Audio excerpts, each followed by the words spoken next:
नमस्कार दोस्तों।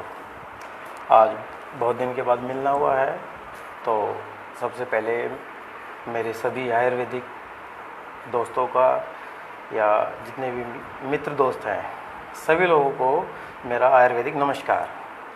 और कैसे हैं आप लोग? हम सब बिल्कुल ठीक ठाक। उम्मीद है कि कोरोना में आप सभी लोग सेफ रहेंगे, अच्छे हैं और अपना इम्यूनिटी बढ़ाकर कोरोना से अच्छे से संघर्ष कर रहे होंगे आप। तो उसी के लिए मैंने सोचा कि चलो भाई, एक बार काफ़ी टाइम हो गया है, एक बार सभी लोगों से मिल लिया जाए। तो आपसे एक जो आज विषय डिस्कशन करना था ये था कि भाई आयुर्वेदिक में जो हमारा आयुर्वेद विज्ञान है उसमें बहुत सारी विधाएं हैं बीमारियों को ठीक करने की। उसमें आप देख रहे हैं कि जो मोटा मोटा तौर पे देखा जाता है कि काय चिकित्सा, मतलब कि औषधियों से ठीक करने वाली चिकित्सा। एक है शल्य चिकित्सा जहाँ पर सर्जरी करी जाती है। बाकी आपकी विष चिकित्सा भी है जहाँ पर डिफरेंट जो पॉइजनस विष वाले केस थे उनको डील किया जाता था।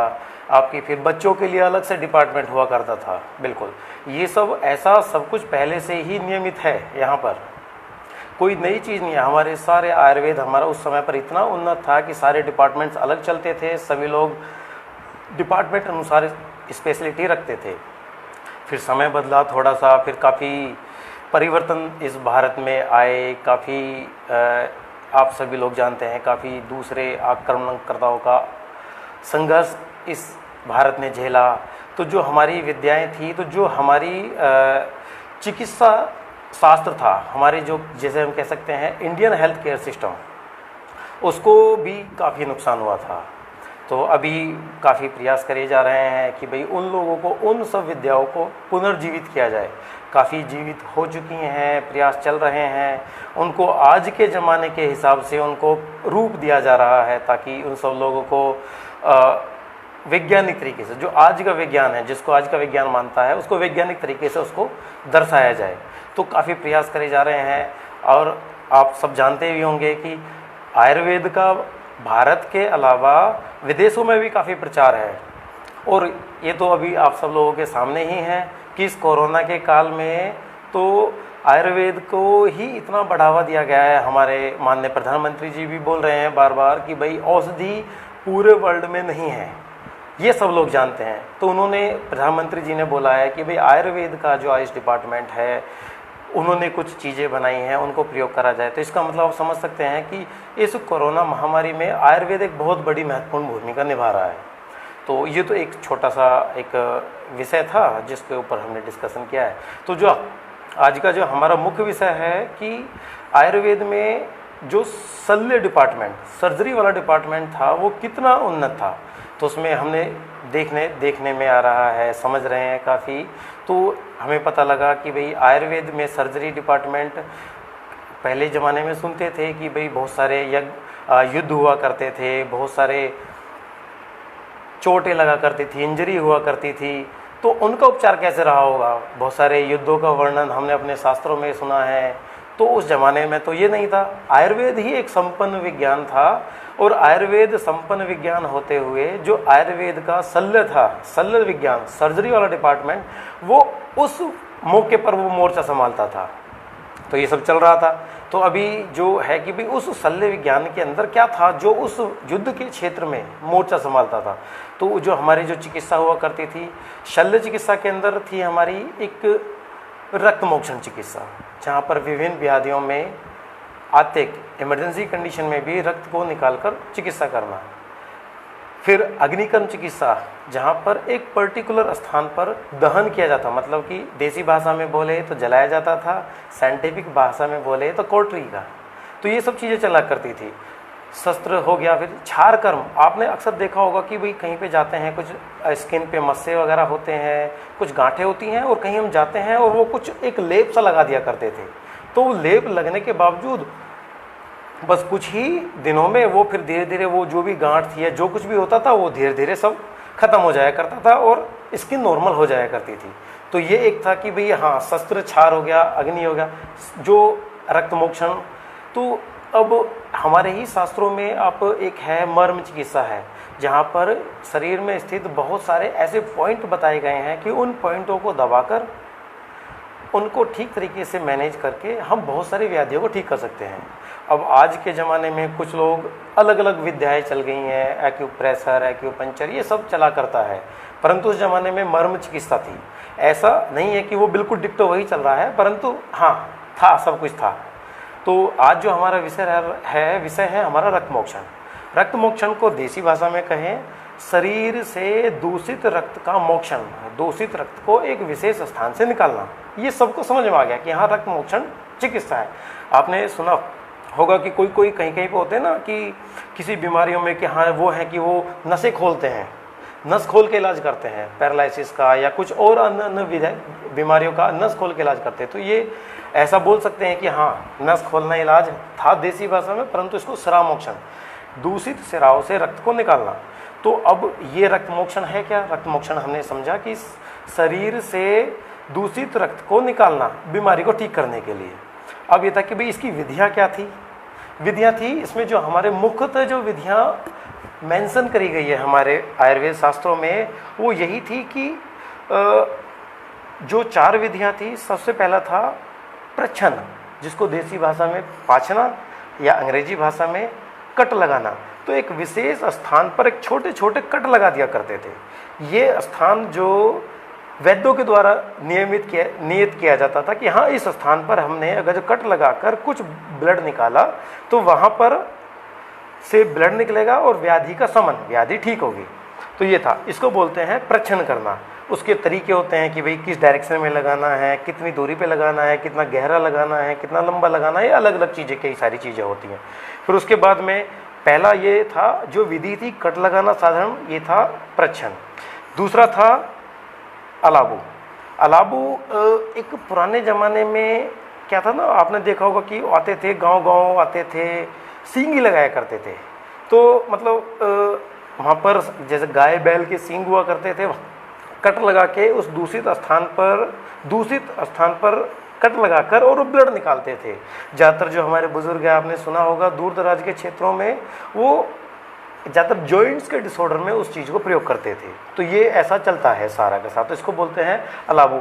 अब ये समय बदलाव, सींग मिलने थोड़े से दुर्लभ हुए और फिर कुछ इलीगल होता चला गया। फिर आज की डेट में नए नए इंस्ट्रूमेंट आ गए हैं, तो अब उसको जो अलाबू है वो जो श्रृंग से कन्वर्ट होकर अब आपका कप बन गया है। जैसे कि आज देख रहे हैं ना चाइनीज़ कप आ रहे हैं, तो बहुत सारे कप में बदल गए हैं। होता वही है, टेक्निक नहीं चेंज हुई है। जो आयुर्वेद ने हजारों वर्ष पहले एक टेक्निक डेवलप करी थी, वही टेक्निक आज भी चल रही है। हाँ, उसके प्रारूप बदल गए हैं। हमने उन श्रृंगों की जगह पर, सींग की जगह पर हमने कप लगाने शुरू कर दिए हैं। बीच में घटी भी चलती थी, बहुत सारे अन्य दूसरे उपकरण चलते थे जो दूसरे ब्लड निकालने के काम में आया करते थे।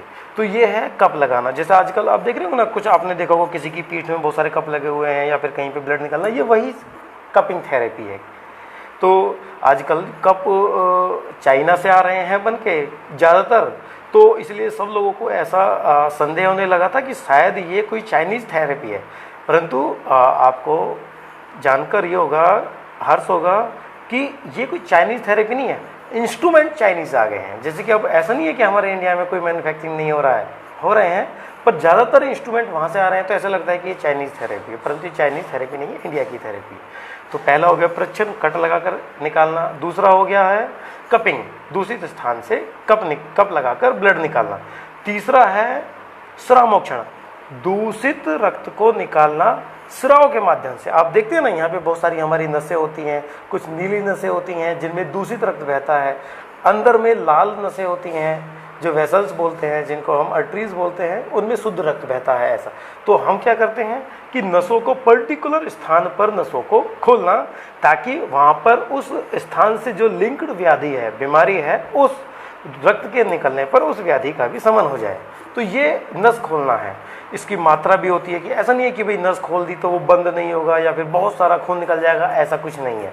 वो एक डॉक्टर, जो भी हमारे वैद्य हैं, वो एक उनको मालूम है कि कहाँ पर नस खोलनी है, कितना रक्त निकालना है, उसका मैनेजमेंट कैसे होगा, किस व्याधि के लिए उसको करना है। तो ये सारी चीज़ें चलती रहती हैं लगातार।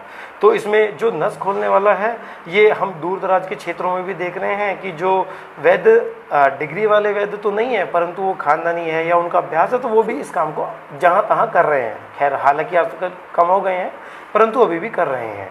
तो ये हो गया हमारा जो तीसरा था, रक्त निकालने का जो तीसरी विधि बताई गई थी हमारे में, जिसको नस खोलना, वेन पंक्चर करना, सिरामोक्षण, नसों से खून निकालना, ऐसा बोल सकते हैं।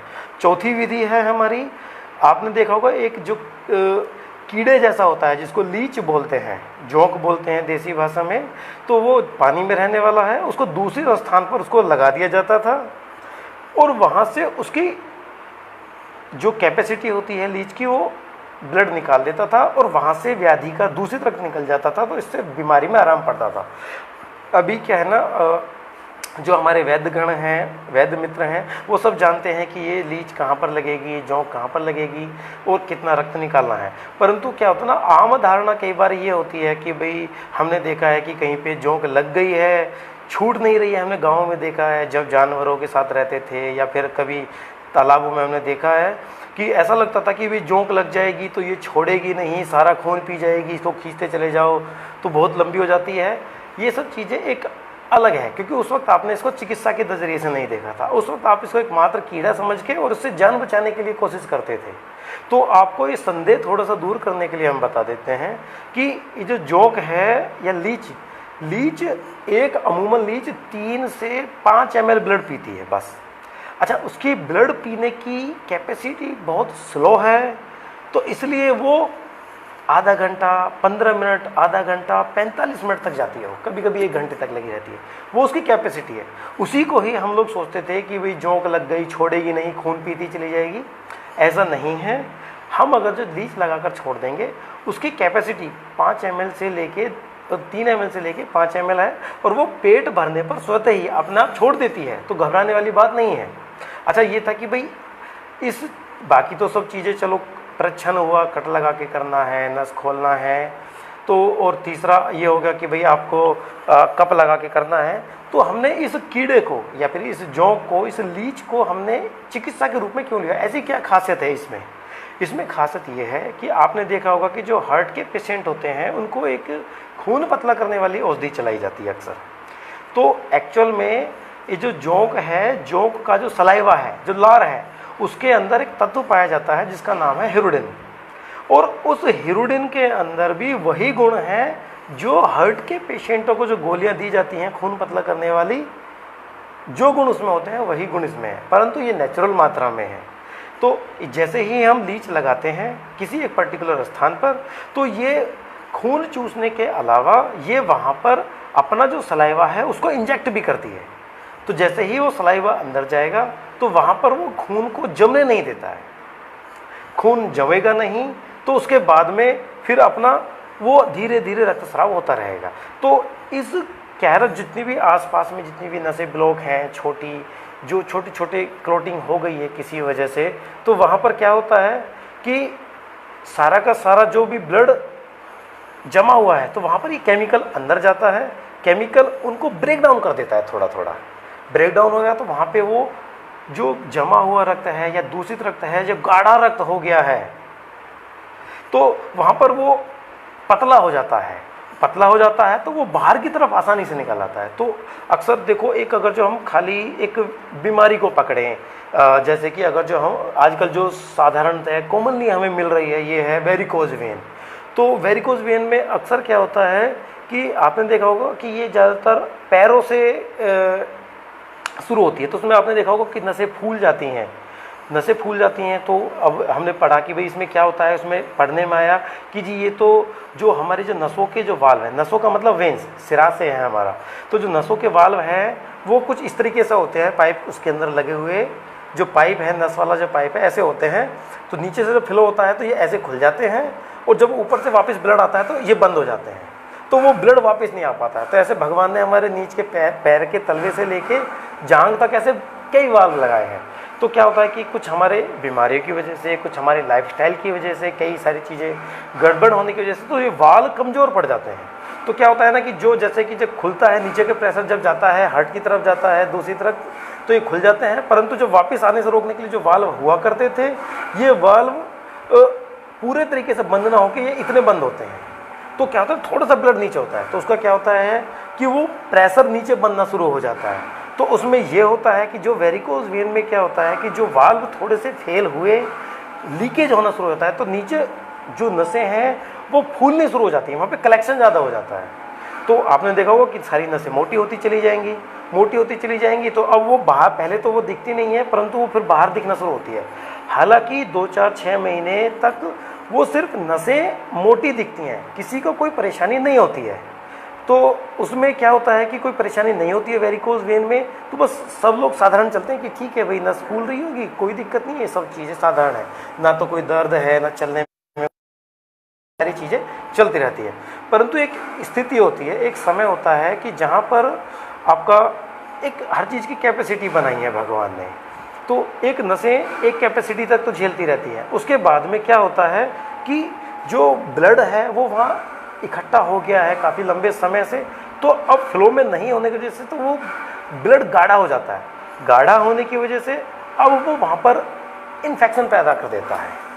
तो नसें तो फूल रही थी, उस ब्लड के इन्फेक्शन की वजह से अब वहाँ पर उन पैरों में दर्द, थकावट, सर्कुलेशन पूरा नहीं होने की वजह से थकावट, पैरों में दर्द, पिंडलियों में दर्द, ये सब कंप्लेंट आनी शुरू हो जाती है। तो ये वेरिकोज वेन का चल रहा था, तो उसमें कंप्लेंट आनी शुरू हो गई।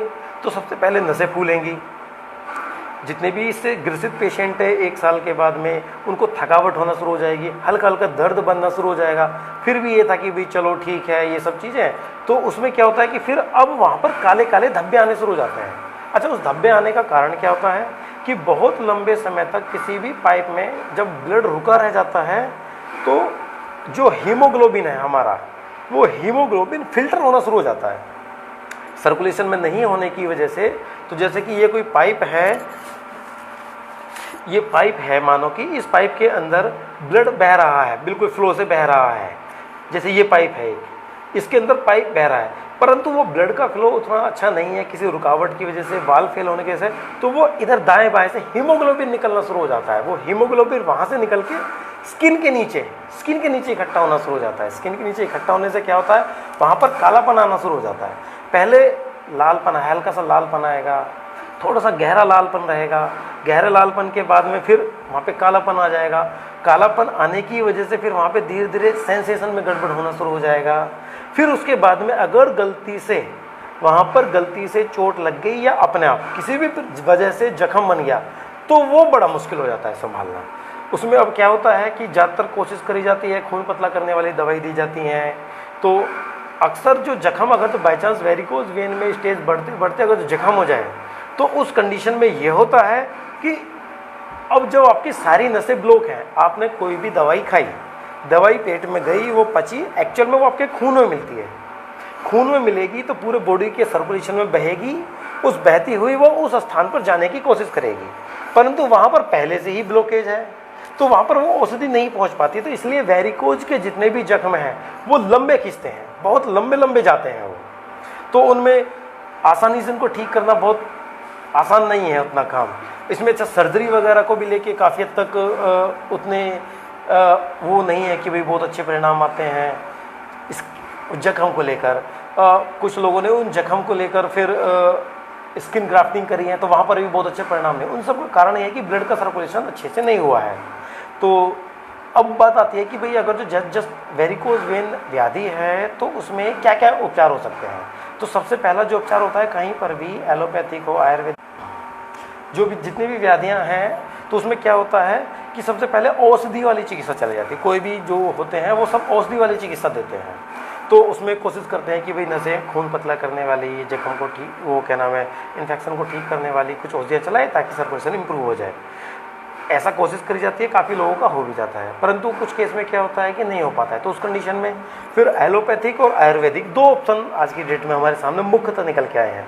तो एलोपैथिक में जो जहाँ तक है तो वो लोग ऑपरेशन करते हैं, तो जहाँ पर वो आपकी नस ब्लॉक हो गई है उसको बाईपास करके, या तो उसको बाईपास करके कहीं कनेक्ट कर दी जाती है, या फिर उसको निकाल दिया जाता है, कोई एक आर्टिफिशियल वेन डाल दी जाती है। तो ये भी एक तरीका है। दूसरा तरीका है कि भाई आयुर्वेद इस क्षेत्र में क्या करता है, तो आयुर्वेद में भी वही प्रकार की सबसे पहले औषधि चिकित्सा करी जाती है। औषधि चिकित्सा से बात नहीं बनती है, तो हमारे पास आयुर्वेद में एक यूनिक ट्रीटमेंट है जिसमें कि पंचकर्म बोलते हैं, उसमें काफ़ी चिकित्सा करी जाती हैं ताकि वहाँ की नसों को इम्प्रूवमेंट मिले। फिर तीसरी जो चिकित्सा आती है भाई, जब ऐसी बात होती है ब्लड सर्कुलेशन है नहीं अच्छा और दूषित रक्त हो गया तो एक प्रोसीजर लगाया कि भाई एक काम करो, इस दूषित रक्त को बाहर निकाल दो। दूषित रक्त जैसे ही बाहर निकलता है तो पीछे से फ्रेश ब्लड आ जाता है अक्सर और इम्प्रूवमेंट होना शुरू हो जाता है। तो उस कंडीशन में क्या किया गया है, तो जो हमारी जो जोंक वाली विधि है, लीच थेरेपी है, उस लीच थेरेपी को अप्लाई करते ही वहाँ पर ऐसा होता है, लीच अप्लाई होते ही वहाँ पर उस स्थान पर अपना जो केमिकल या हीरोडिन जो प्राकृतिक तत्व है उसको छोड़ देती है। छोड़ते ही क्या होता है कि वो आसपास में जाके जो जमा हुआ गाढ़ा ब्लड है उसके ऊपर काम करना शुरू कर देता है। और दूसरा काम जो जोंक का होता है खींचना, वो उस दूषित रक्त को जहाँ पर हमने लीच लगाई है वहाँ से उस दूसरे रक्त को खींचना शुरू कर देती है। अच्छा, नॉर्मली क्या होता है कि लीच हम उसी स्थान पर लगाएंगे जहाँ पर बीमारी है, तो इसलिए जब उसी स्थान पर लगाएंगे तो वो उसी स्थान के रक्त को ही खींचेगी। और उसकी जैसे कि पहले भी चर्चा हो चुकी है कि उसी स्थान पे लगेगी, उसी रक्त को खींचेगी, तो उसके घबराने की बिल्कुल कोई बात नहीं है। तो ये सिर्फ 3 ml से 5 ml तक खींचती है। अब कुछ लोगों को ये होता है कि भाई दर्द कितना होता है, तो लीच थेरेपी में उतना दर्द होता है कि एक छोटा बच्चा बहुत आसानी से सहन कर सकता है। और अगर जब अपने आयुर्वेद शास्त्रों की बात करें तो उन्होंने तो साफ साफ कहा गया कि बच्चों में और वृद्धों में आप लीच थेरेपी बहुत आसानी से कर सकते हैं, जिसको जलोकावचरण, संस्कृत भाषा में इसको जलोकावचरण बोलते हैं। आप इस लीच थेरेपी को कर सकते हैं। तो ये एक नॉर्मल सी चीज़ है जो हमने रक्त मोक्षण, रक्त निकालने वाली जो आयुर्वेद शास्त्र में जो 4 विधियाँ बताई हैं, तो उन चारों विधियों को एक बार समझा कि ये होती क्या क्या है। अब आती हैं कि भाई अब हम इन विधियों का प्रयोग हम कहाँ कहाँ किस किस बीमारियों में कर सकते हैं। तो अभी जैसे हमने डिस्कस करा कि भाई वेरिकोज वेन है, वेरिकोज वेन की वजह से या बगैर वेरिकोज के होने वाले जख्म है, या फिर ऐसा है जितने भी जो है जितने आपकी दर्द वाली कंडीशन है, सभी दर्दों में नहीं कह रहे हैं, एक पर्टिकुलर दर्द होते हैं जिसमें जो वैद्य लोग अपना निर्णय लेते हैं कि हाँ भाई इस प्रकार के दर्द में ये काम करेगा। कई सारे स्किन के डिजीज़ होते हैं, वहाँ पर इस चीज़ों का प्रयोग किया जाता है कि वहाँ से दूषित रक्त को निकाल दिया जाता है और वो हमें बहुत सारी स्किन की डिजीज़ों में परिवर्तन देखने को मिलता है। कई बार आपने देखा है कि बहुत सारे आजकल जो चल रहे हैं कि भाई क्या हम बालों की कंडीशन में इसको कर सकते हैं। हाँ, तो ऐसा हमारे उसमें भी वर्णन मिलता है। तो उसमें हम बालों में भी हम प्रच्छन्न की विधि से, हम जलों का लीच लगाकर उस विधि से इन सब चीज़ों का वहाँ का सर्कुलेशन इम्प्रूव करते हैं। और सर्कुलेशन इम्प्रूव होता है तो वहाँ पर सारी की सारी जो भी ग्रोथ अगर जो सर्कुलेशन के वजह से बाधित होती है वो सारी की सारी वहाँ पर इम्प्रूवमेंट हो जाती है सारी की सारी। ऐसा इस स्थान पर प्रयोग किया जाता है। बहुत सारी स्किन डिजीज़ के अलावा बहुत सारे आई डिसऑर्डर्स में भी इसको प्रयोग किया जाता है। बहुत सारी और अन्य चीज़ें भी हैं जिसमें इसको प्रयोग किया जाता है। और तो स्किन डिजीज़ हो गया हमारा, नसों की प्रॉब्लम हो गई है, हमारे दर्द की कंडीशन हो गई है, हमारे बालों की समस्या हो गई है। अच्छा, एक केस डिस्कस करते हैं। आपको क्या उसमें क्या होता है, तो उसमें क्या होता है कि एक सज्जन आए थे अपनी पत्नी को लेकर, तो उन्होंने बताया कि जी उनको एक स्थान पर, सिर्फ इतने से स्थान पर दर्द होता है। तो वो बोले जी हमने सारा MRI, CT scan, CCT, EEG सब कुछ कराया हुआ है, परंतु कहीं भी कुछ नहीं मिलता है और सिर्फ एक स्थान पर यहाँ पर दर्द बना रहता है। पहले तो ये कभी कभी हुआ करता था, तो ये अब यहाँ पे अक्सर दर्द बना रहता है। तो फिर अब सारी रिपोर्ट जो मॉडर्न के अकॉर्डिंग हो सकती थी वो सारी नॉर्मल निकली। अब जो मॉडर्न वाले जो मित्र डॉक्टर थे उन्होंने बोला कि जी ये तो कोई बीमारी नहीं है। तो कई बार ना क्या होता है ना, जब कोई पेशेंट बोलता है जी मुझे सिर्फ एक पर्टिकुलर इस स्थान पे दर्द है, पेशेंट बोल रहा है दर्द है, रिपोर्ट्स में कुछ नहीं आ रहा है, तो उसमें ना कई बार बोल देते हैं जी हो सकता है आपका वहम हो। परंतु जब मरीज बोल रहा है कि जी दर्द है तो उसमें अब वहम का तो गुंजाइश नहीं है। तो वो हमारे पास आए तो उन्होंने बोला जी ऐसे ऐसे दर्द है। तो फिर हमने पूछा भी क्या परेशानी है कोई ऐसा, उन्होंने बोला जी हमें कोई परेशानी नहीं है। और तो हमने ऐसे पूछा कि क्या आपको कभी चोट लगी थी? उन्होंने बोला हाँ जी 12 साल पहले किचन में काम कर रहे थे, किचन की सेल्फ नीचे से उठते वक्त यहाँ पे सेल्फ लग गई थी। तो उस कंडीशन में सारा का सारा क्या हुआ था, वो एक छोटा सा ब्लड इकट्ठा हुआ जैसे पड़ जाता है आमतौर पे, और वो ठीक हो गया था। परंतु उसके 2 साल के बाद में उसी स्थान पर अक्सर दर्द बना रहता है। तो यही कारण हुआ, हमें लगा कि शायद यही कारण है। अक्सर ऐसे पेशेंट हमने पहले भी देखे थे, तो हमने उस चीज़ को हमने उनको सजेशन दिया कि भाई एक हमारी चिकित्सा होती है कि यहाँ से ऐसे दूषित रक्त को हम निकाल देंगे तो आपको आराम हो जाएगा। तो अब परेशान थे पेशेंट, तो उन्होंने तुरंत हाँ बोल दिया, हाँ जी आप कर दीजिएगा। हमने उनको 4 लीच लगाया, 4 लीच लगा, और उसके आधे घंटे के बाद में पेशेंट ने बोला जी कुछ हल्कापन है। उसको बोला कि ठीक है, एक बार अगर जो ज़रूरत है तो एक बार आप 6 दिन के बाद आप दिखाइएगा। 6 दिन के बाद में वो आए नहीं। हमने बोला कि हमने फ़ोन करके पूछा कि हो सकता है भी आराम ना लगा हो या कुछ और कारण रहा हो। तो उन्होंने बोला कि जी, हमने फ़ोन करके पूछा कि भाई क्या कारण रहा, क्या है? तो उन्होंने बोला जी अब तो ठीक हो गया। मतलब 12 वर्षों का जो दर्द था वो मात्र एक चिकित्सा से, उन्होंने बोला जी अगले ही दिन से ठीक हो गया था। फिर हमने 2 महीने बाद पूछा कि चलो कहीं ऐसा तो नहीं है कि टेम्परेरी रिलीफ मिला हो? तो उन्होंने बोला जी अब कोई दर्द नहीं। आज उस विषय को लेकर 1 साल हो गया, अभी तक कोई दर्द नहीं है। तो अब ऐसे ही एक और सज्जन थे, तो उनको जांग में क्या होता ना, कुछ उनको वेरिकोज वेन कुछ ब्लॉकेज थी। उस कंडीशन में उनका पैर काटना पड़ा था, तो घुटने के पास से काट दिया। जहाँ से काटा था, काटने से पहले डॉक्टरों ने क्या किया था, कुछ 2 नसों को सर्कुलेशन चलाने की, 2 नसों को जोड़ने की कोशिश करी तो वो सक्सेस नहीं हो पाई। तो उसमें सिर्फ एक आधे इंच के स्थान पर, इतने बड़े स्थान पर दर्द रहता था, रात दिन दर्द रहता था। पेशेंट को कई बार जगना पड़ता था। अब इसमें जांच जो भी करा सकते हैं सारी कराई, परंतु अब उनको आराम ना मिले। उसके बाद में वो आए कि जी डॉक्टर साहब देखना ही दर्द है। तो अब प्रायतः ऊपर से देखने पर तो ऐसा लग रहा था सब कुछ सामान्य है। हमने पूछा इसमें कुछ चोट लगी है? उन्होंने कहा जी नहीं जी, कोई चोट वगैरह ऐसा कुछ नहीं है, परंतु एक वेरिकोज वेन के लिए ही एक बार हमने ऑपरेशन कराया था। तो इस तरीके से नसों को जोड़ा था वो, हालांकि ऑपरेशन सफल नहीं रहा और फिर वो ख़त्म हो गया। परंतु उसके 1 महीने के बाद में वहाँ पर दर्द होना शुरू कर दिया, और उस चीज़ को लेकर आज 1.5 साल हो गया है, और सिर्फ इस आधे इंच के एरिया में ही दर्द है। तो हमें लगा कि ये शायद ऐसा हो सकता है कि यहाँ पे दूषित रक्त रुक गया हो। तो वहाँ पे जो अलाबू अवचरण जो था, हमने जो किया था, तो जो कप लगा के सिर्फ हमने मुश्किल से एक ही बार कप लगाया, एक ही कप लगाया, और मुश्किल से 5 ml ब्लड निकला होगा। उस 5 ml ब्लड को निकलने से उस पेशेंट का आराम हो गया।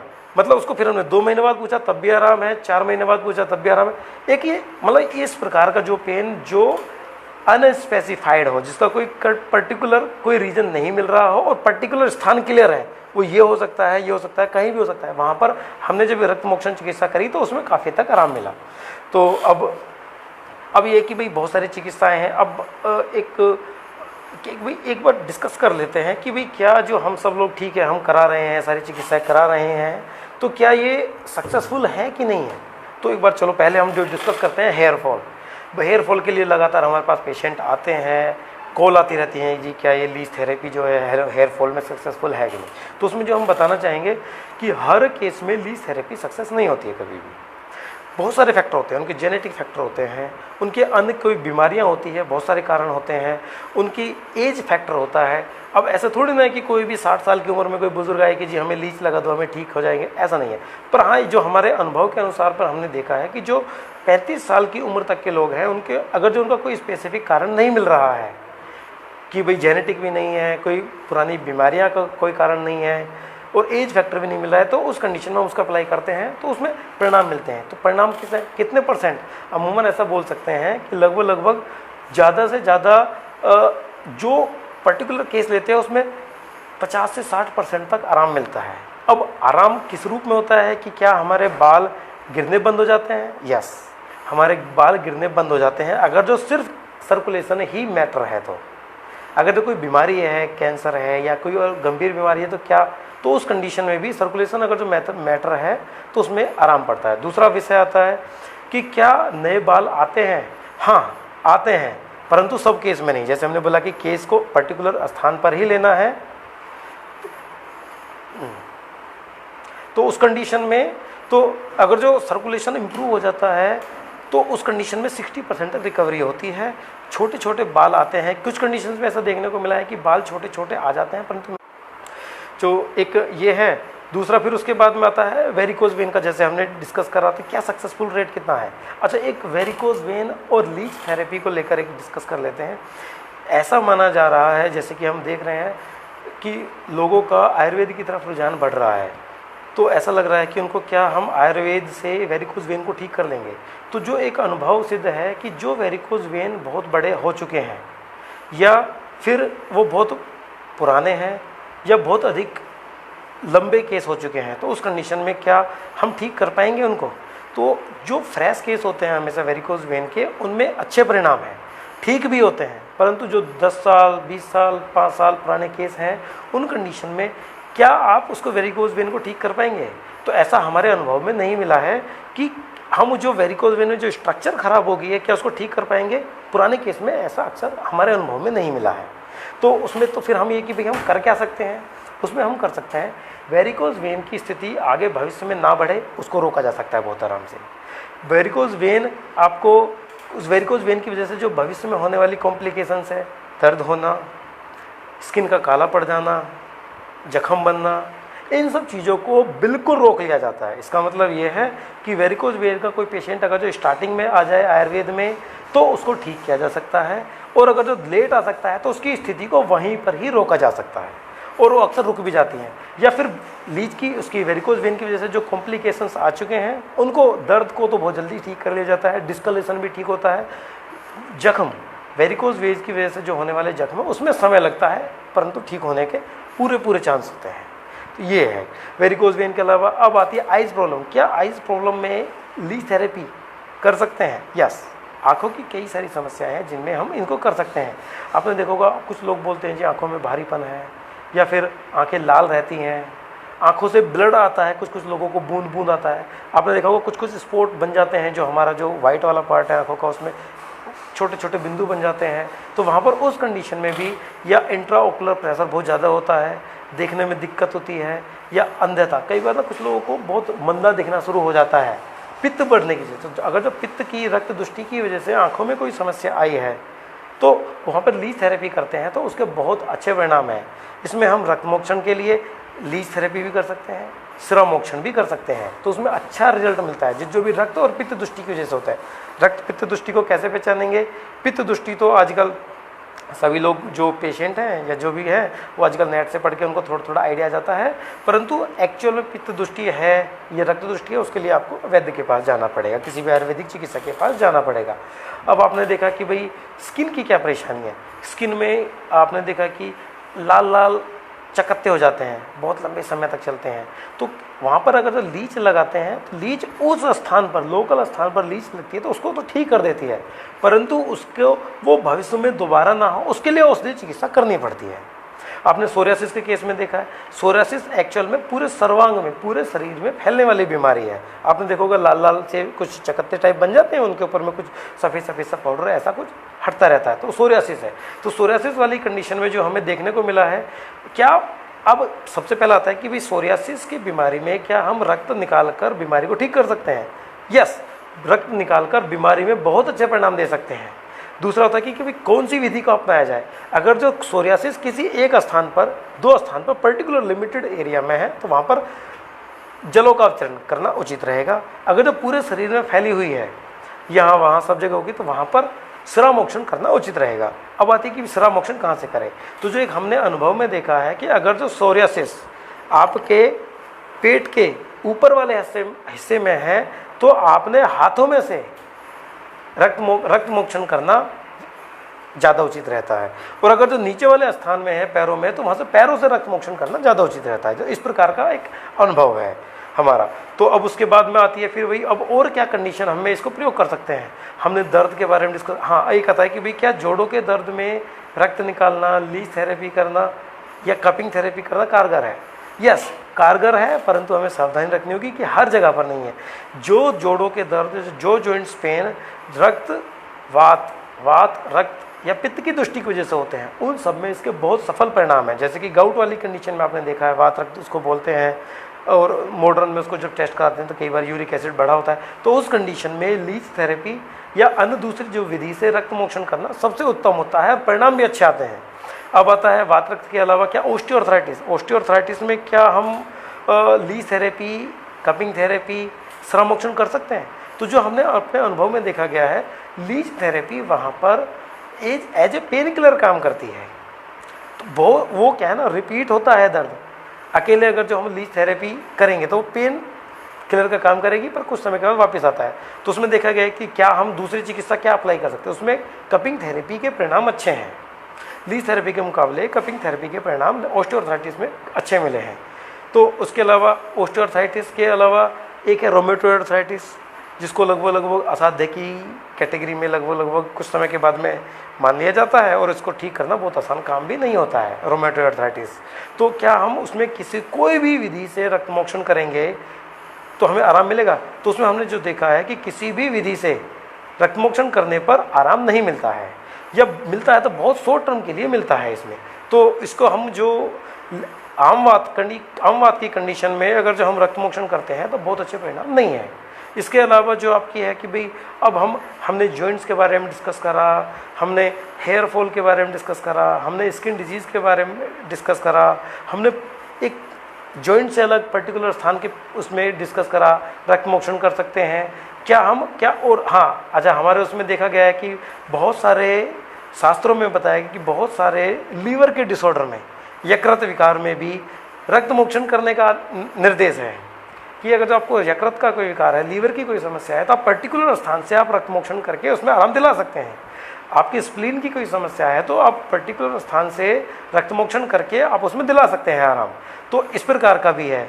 तो क्या अब जो दूसरी चीज़ें हमें जो देखने को मिल रही है, कई बार ऐसा आता है कि जैसे अनवांटेड कॉल्स आते हैं कि क्या हमारा डाइजेशन का प्रॉब्लम इससे ठीक होगा, तो उनको ऐसा कुछ नहीं होता है कि हम पाचन की समस्या को इससे ठीक कर लें। हाँ, लीवर की जो वृद्धि होती है, यकृत वृद्धि हो जाती है, हिपैटोमेगाली, तो वो तो ठीक है, पर अगर लीवर की फंक्शनिंग हालांकि इससे इम्प्रूव होती है, परंतु जो पाचन का मतलब है कब्ज होना, गैस होना, खाना ठीक से नहीं पचना, उसमें जो रोल लीवर का है, लीवर का रोल तो सुधरेगा, पर कब्ज में आप कब्ज को, गैस को रक्तमोक्षण की चिकित्सा से ठीक करना चाहे तो ऐसा आमतौर पर नहीं देखा जाता है।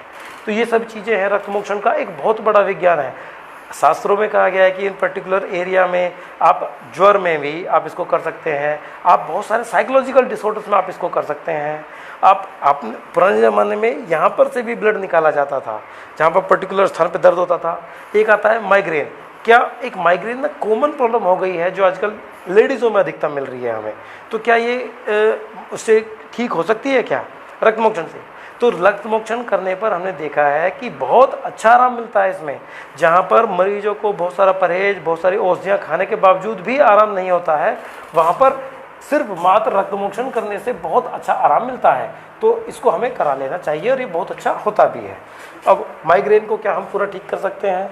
आहार विहार, खाने पीने की सावधानी, दिनचर्या, लाइफस्टाइल और रक्तमोक्षण के साथ साथ औषध चिकित्सा से बिल्कुल ठीक करते हैं। तो फिर कई बार होता है कि क्या हम अगर जो माइग्रेन को रक्तमोक्षण करने की क्या आवश्यकता है, खाली हम जब औषधि से ठीक हो सकते हैं आहार विहार से, तो क्या, पर उससे रक्तमोक्षण करने से जो काम आपका लंबे समय में होने वाला है वो काम आपका रक्तमोक्षण करने पर अतिशीघ्र हो जाता है।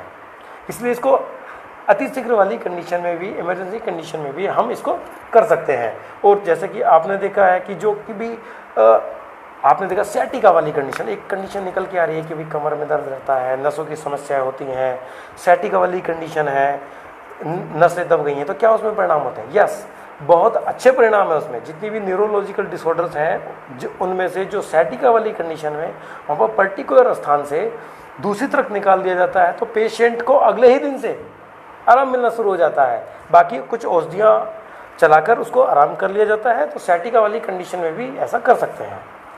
तो ये कुछ विषय थे जो रक्तमोक्षण से संबंधित। समय तो बहुत लंबा समय चाहिए कि इसको हम रक्तमोक्षण को डिस्कस कर लें, सारी बीमारियों में कर सकें। बहुत बड़ा विज्ञान है ये। तो जितने भी जो हमारे सज्जन मित्र हैं या जो कोई भी इसको देख रहे हैं, डॉक्टरों के अलावा भी, जो आयुर्वेद चिकित्सकों के अलावा भी हैं, अगर जो वो कुछ चाहते हैं कि भी उनकी बीमारियों का कुछ आयुर्वेदिक समाधान और इस विधि से हो सकता है, तो ज़रूर वो अपने नज़दीक के किसी भी आयुर्वेदिक डॉक्टर से संपर्क करें। वो आपको बताएंगे कि हाँ, ये एक चिकित्सा होती है, आपकी इस पर्टिकुलर बीमारी में ये चिकित्सा लाभकारी होगी या नहीं होगी, वो डिसाइड करेंगे। डायरेक्ट अपना आप मत डिसाइड करिएगा कि जी हमें तो ये पर्टिकुलर करनी है। आप जरूर चिकित्सक की राय जरूर लीजिएगा। राय लेंगे तो आपको बताएंगे कि हाँ ये चिकित्सा आपकी सफल रहेगी या नहीं रहेगी। तो ऐसे बहुत सारी चीज़ें हैं। तो अभी कुछ हमारे पास में कुछ क्वेश्चंस भी आ रहे हैं लगातार। तो जैसे कि हमने वेरिकोज वेल के लिए तो हमने बता दिया था, उसके बाद में कुछ स्किन की प्रॉब्लम आई है तो स्किन प्रॉब्लम को भी हमने कर लिया है। तो ये चिकित्सा को थोड़ा सा हाँ, अब जो जितने भी डॉक्टर इसको देख रहे हैं तो उनको हम बोलेंगे कि सिरा मोक्षण को सुश्रुत जी ने अर्ध चिकित्सा बोला है। तो अर्ध चिकित्सा अगर जो बोला है तो ये बहुत बड़ी बात बोली है। तो आप इस चीज़ को बहुत हल्के में ना लें कि साधारण रक्त मोक्षण करने से हम किसी बीमारी को ठीक कर लेंगे। आप अगर जो पढ़ेंगे तो बहुत सारे न्यूरोलॉजिकल डिसऑर्डर्स, बुखार, अपस्मार, साइकोलॉजिकल डिसऑर्डर्स, इतनी सारी समस्याएं हैं जिनको सुश्रुत जी ने रक्त मोक्षण के नज़रिए से ठीक करने के लिए बोला है। और सिरा मोक्षण को अर्ध चिकित्सा बोलने का मतलब है कि आप शरीर की आधी बीमारियां अकेले रक्त मोक्षण से ठीक कर सकते हैं, वो भी खासकर सिरा से। तो हम उनको एक उनसे प्रार्थना करेंगे कि वो सभी लोग अपने इसको प्रैक्टिस में लेके आएँ। और ये जो विशेष सुविधा है, विशेष चिकित्सा है आयुर्वेद की, रक्त मोक्षण करना, विशेष चिकित्सा जो है ये आम जनों तक पहुँचे ताकि वो बहुत बड़े बड़े अनावश्यक ऑपरेशन से बच जाएं, पैसे की हानि से बचें, शरीर को कष्ट की हानि से बचें, काटपीट से बचें। तो ये आसान तरीका है, उन लोगों को करना चाहिए, लोगों को जागरूक भी होना चाहिए। और जितने भी सज्जन लोग जो भी नॉन मेडिको हैं जो इस सबको देख रहे हैं तो उनसे भी आग्रह है कि एक ये भी प्रकार है, नस खोलना, कपिंग के माध्यम से रक्त निकालना, प्रच्छन करके रक्त निकालना या लीच लगाकर रक्त निकालना, ये भी एक चिकित्सा है, साइंटिफिक चिकित्सा है। और आपको जानकर हैरानी होगी कि इंडिया से ज़्यादा विदेशों में की जाती है ये। आप कहीं भी सर्च करेंगे लीच थेरेपी तो आपको विदेशों में सबसे ज़्यादा आपको मिलेंगे। हालांकि ये अब यहाँ पर धीरे धीरे चलने लगा है। हमारे मित्र बंधुओं ने काफ़ी प्रयास से इस सबको करना शुरू कर दिया है और बिल्कुल इसको बिल्कुल प्रॉपर तरीके से कर रहे हैं। और रिसर्च चल रही है कि हम इन किन किन व्याधियों में, इसको बीमारियों में हम कर सकते हैं और किन किन चीज़ों को करने में साइंटिफिक तरीके से प्रूव करने का ऐसा प्रयास किया जा रहा है। तो इस सेशन को ध्यानपूर्वक सुनने के लिए धन्यवाद। और किसी के कमेंट रहेंगे, कोई सवाल रहेंगे तो उसका जवाब ज़रूर मिलेगा। और आज का आप सभी को नमस्कार।